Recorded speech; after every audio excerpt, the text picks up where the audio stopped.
Hello there, kia ora. You may have noticed in the media over the past couple of weeks a lot of stories, like these, around women in elections who have to deal with a torrent of gendered abuse.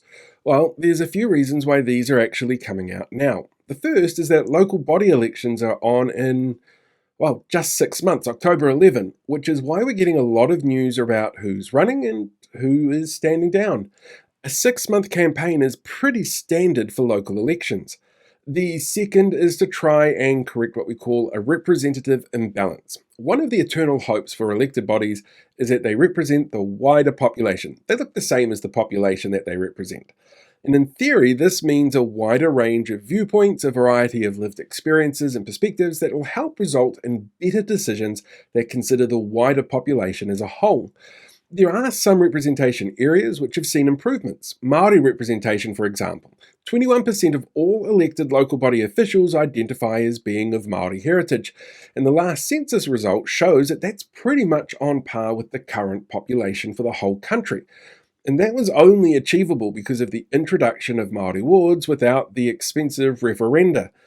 But when it comes to representation, our local councils still have some imbalances. For example, they're overrepresented by members who are over 65 years old, which runs higher than the national average.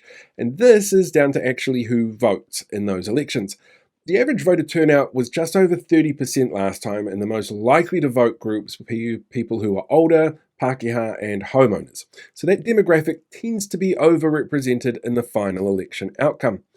And women are still underrepresented in our local councils. Women make up just over 50% of the population and only 45% of local government officials. When it comes to a gender balance in elected council representation, that's still not matching the overall population. But we have a problem as a country.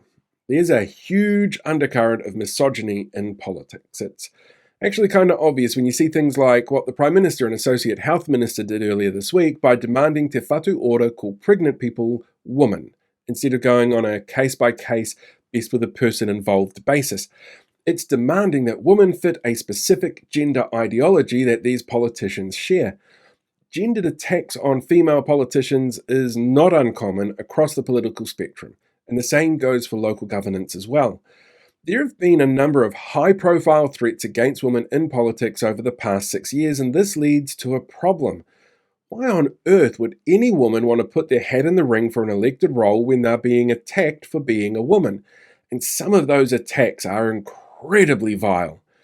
All of these stories share three commonalities. Yes, there is a horrid number of asshole men out there who feel attacking a woman because she's a woman is fine, but also the work that they do as elected representatives within their community, well, it allows them to connect with people. They see it as a validating experience.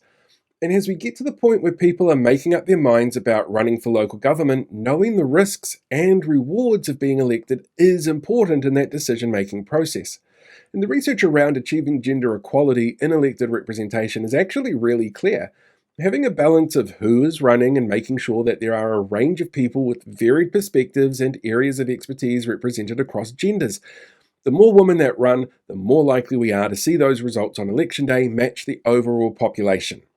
There's also a third perspective being shown here, though, that there is a need for hate speech regulation in the country, that we don't currently really deal with hate speech all that well. The line between hate speech and free speech for some people is a really difficult one to draw sometimes, although the generally confirmed consensus is that hate speech is speech which stirs up and incites hatred and harm against an individual or community. It's a topic the current government refuses to tackle, and one that some AstroTurf groups leap on to champion because they see blanket free speech, no matter how harmful or who gets hurt and targeted, as an important element of democracy that they need to uphold, no matter the cost. But it also means that there are great people with a great range of experience who don't feel comfortable putting themselves on the ballot to run for an elected position because of the risks to themselves and those around them, while others who tend to associate with those who are happy to throw hate speech at candidates and elected officials feel emboldened to front up, meaning an unbalanced local representation at the end of the election cycle. So if you're considering a run this election, now is the time to really consider what that means and what that looks like. And being aware of what that actually involves is a big part of it. Chances are, if you're a woman, there will be some tiny dicked dude who sees that as a problem. And if you're not a woman and looking to run, it's a good opportunity to be a real ally to women who may face these challenges. Voters should be able to choose between the best possible candidates, and we only get to have the best possible candidates if people feel safe running.